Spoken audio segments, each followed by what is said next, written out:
안녕하세요. 뉴스반장입니다. 최상병 특검법을 재추진 중인 더불어민주당이 최상병 국정조사에도 본격 시동을 걸고 나섰습니다. 이르면 이번 주 국정조사 요구서를 내겠다는 건데요. 조국혁신당, 개혁신당 등 뜻을 같이 하는 야당들과 함께 추진하며 특검에 반대하는 국힘당을 압박하겠다는 계획입니다. 더불어민주당이 해병대 최상병 사건 국정조사를 본격 추진하기로 했는데요. 이르면 이번 주 연명으로 국정조사 요구서를 제출하고 이후 본회의 보고를 거쳐 별도의 특별위원회를 구성하겠다는 계획입니다. 대통령실, 국방부 등 여러 기관을 상대로 전방위적 조사가 필요하다는 점 때문에 각 상임위 대신 특위를 구성하는 것으로 가닥을 잡았는데요. 민주당 원내대표실 관계자는 최순실 국정농단 사태 등 과거에도 특검과 국정조사가 동시에 추진된 적이 여러 번 있었다며 이번 주 후반을 목표로 야권 공동으로 요구서를 내려 한다고 설명했습니다. 앞서 조국혁신당과 개혁신당은 해병대 예비역 단체를 만나 특검 국정조사 병행 추진 입장을 밝혔는데요.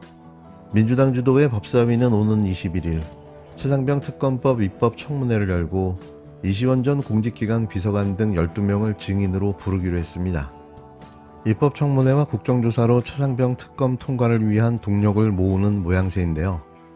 민주당은 국힘당의 현안 논의를 위해서라도 상임위 보이콧을 중단하라고 거듭 압박했습니다. 국회 원구성 백지화 및 공개 토론 제안을 내놨던 국힘당은 민주당이 제시한 17일 시한을 재차 거부했는데요.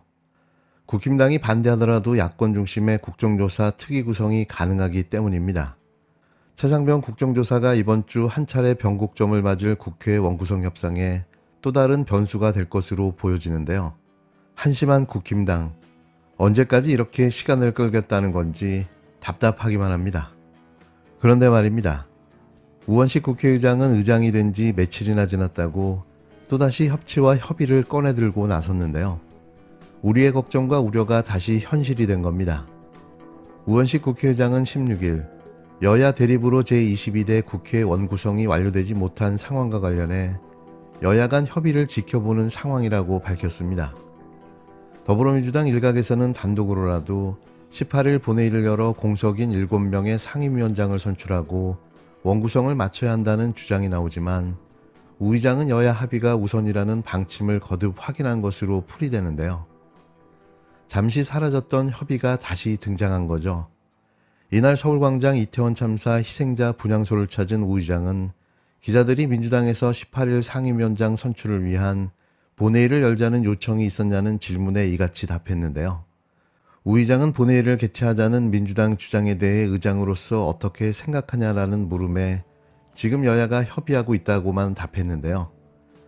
이와 관련해 국회 관계자는 상임위원장 18개 가운데 민주당 몫인 11곳은 이미 선출이 끝났다며 나머지 7곳은 국힘당의 몫인데 국힘당 의견을 무시하고 투표를 강행하기에는 국회의장으로서도 부담이 되는 것이 사실이라고 말했습니다. 그러면서 우 의장이 당장 야권 단독으로 본회의를 열 가능성은 크지 않아 보인다고 말했는데요. 다만 이 관계자는 여야 간 합의 도출을 최우선으로 하겠지만 국회 파행에 대한 비판 여론이 많은 만큼 계속 시간을 끌기도 힘든 상황이라고 덧붙였습니다. 뭘 더 기다리고 봐줘야 하는 걸까요? 또 시작된 협의, 잠시 눈 가리고 아웅하는 거였나요? 우원식도 협의 요정이었나 봅니다. 계속 지켜보겠지만 이건 아니죠.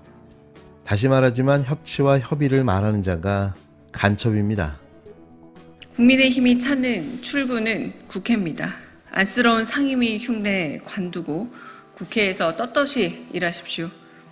22대 국회 임기가 시작된 지 보름이 지났습니다. 18개 상임위 중 11개만 운영 중입니다. 국민의힘이 일도 안 하고 자리만 요구하고 있기 때문입니다. 7개 상임위원장 몫을 맡겼더니 가동 중인 11개 상임위를 백지화하랍니다. 이미 일하고 있는 11개 상임위를 원점 복귀하라니 정시 출발에 정상 운행 중인 기차에서 뛰어내리라는 꼴입니다. 억지도 이런 억지가 없습니다. 여당이 만든 15개 특별위원회가 더 황당합니다. 입법권도 없는 동아리를 만들어 두고는 오히려 야당 의원 업무 보고는 거부하라고 한답니다. 국회 문전에 유사 상임위를 만들고는 국회 놀이 중인 겁니다. 멀쩡히 마련된 국회 내 상임위에서 떳떳이 일하십시오. 고작 그런 무늬만 국회에서 흉내나 내면서 국민의 세비를 받아갈 작정입니까? 국민의힘의 생때가 길어질수록 피해의 몫은 고스란히 국민들에게 돌아갑니다. 더불어민주당은 국회법이 명시한 권한으로 행정폭주를 막고 시급한 민생 문제들을 풀어가고 있습니다. 국민의힘은 명분 없는 장외퇴업 그만두고 7개 상임위에서라도 일하는 모습부터 보이십시오.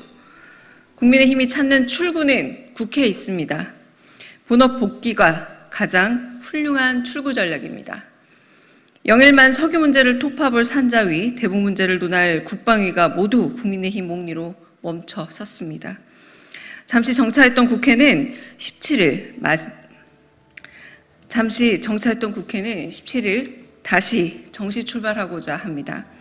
더불어민주당은 신속히 원구성을 마무리하고 시급한 현안들을 흉내가 아닌 일로 해내겠습니다.